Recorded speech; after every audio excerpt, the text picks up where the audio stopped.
In the frozen forests of Belgium, in the closing months of 1944, Nazi Germany launched one last desperate gamble. It would become the largest and bloodiest battle ever fought by the United States in World War II. A clash of nearly 2 million men in snow and fire, courage and chaos. This is the true story of the Battle of the Bulge. By late 1944, Nazi Germany was collapsing. The Allies had landed in Normandy, liberated Paris, and were advancing toward the Rhine.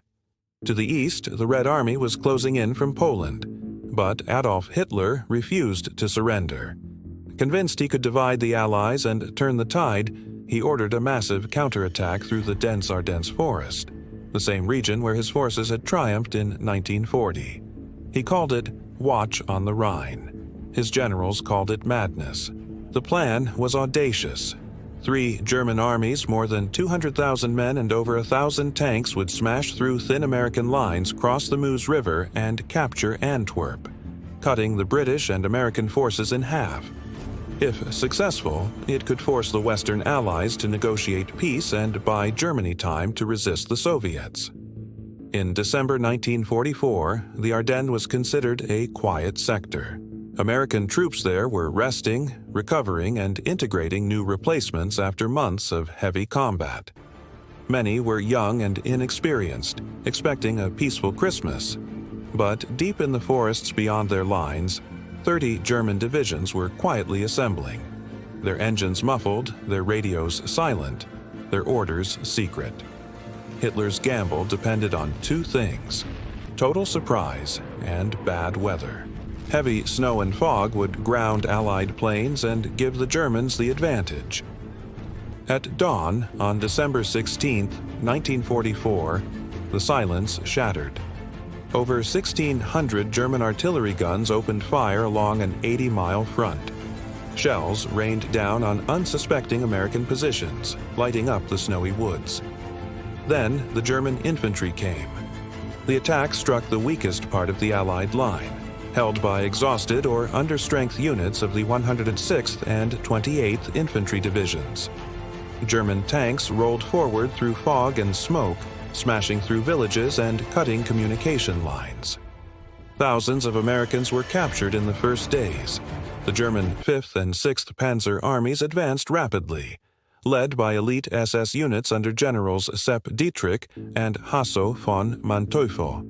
Their goal was to seize key road junctions at St. Vith, Houffalize, and Bastogne, gateways to the west. The Allied line bent, but it did not break. While some units were overrun, others held firm.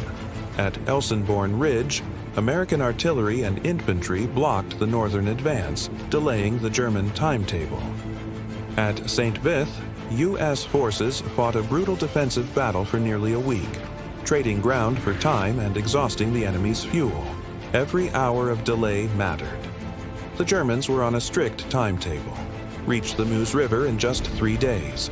But by December 20th, they were already falling behind. Roads jammed with vehicles, fuel trucks bogged down in snow, tanks abandoned by the roadside, and the weather, Hitler's secret ally, would soon turn against him. In the center of the Bulge lay Bastogne, a small Belgian town with 7 major roads converging through it. Whoever held Bastogne controlled the battlefield. By December 20th, the 101st Airborne Division, the famous Screaming Eagles, had moved in to defend it. Soon, they were surrounded.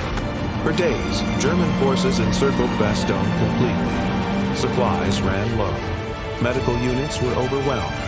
Soldiers fought in freezing trenches with little food, no winter clothing, and constant shell fire. Then, on December 22nd, German envoys approached under a white flag, demanding surrender. Brigadier General Anthony McAuliffe's reply became immortal. One word: nuts.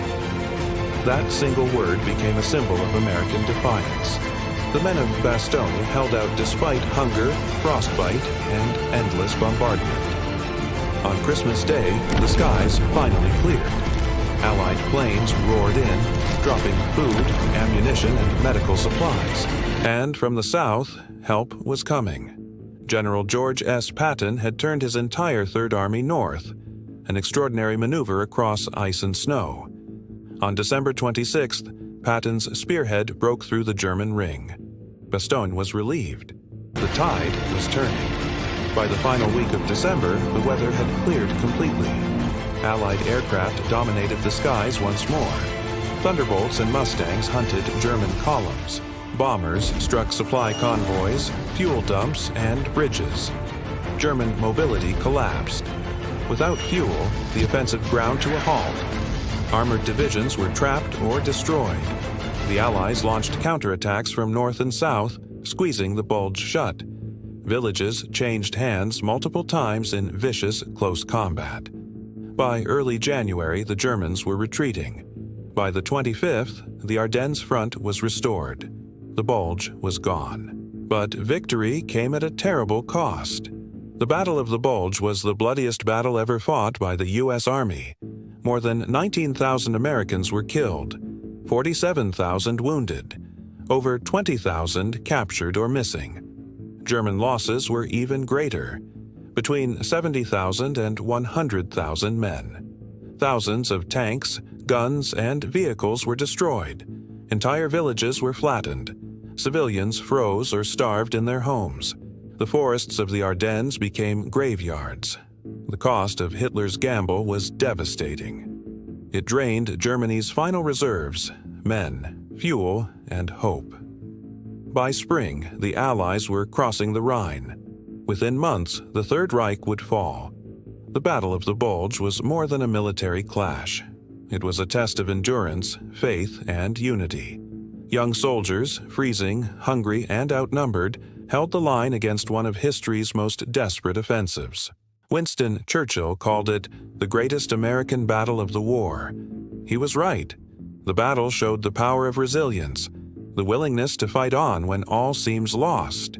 It was the last time Nazi Germany would ever go on the offensive in the West. After the Ardennes, the end was inevitable. In the forests of Belgium, beneath the snow and silence, lie the echoes of that terrible winter. More than 75 years later, the fields still bear scars, reminders of sacrifice, courage, and the price of freedom. The men who fought there, American, British, Belgian, and German alike, endured one of history's most brutal winters. Their story reminds us that even in the darkest cold, light can endure. The Battle of the Bulge, December 16, 1944 to January 25, 1945. Over 185,000 casualties. Hitler's final gamble, and America's greatest stand.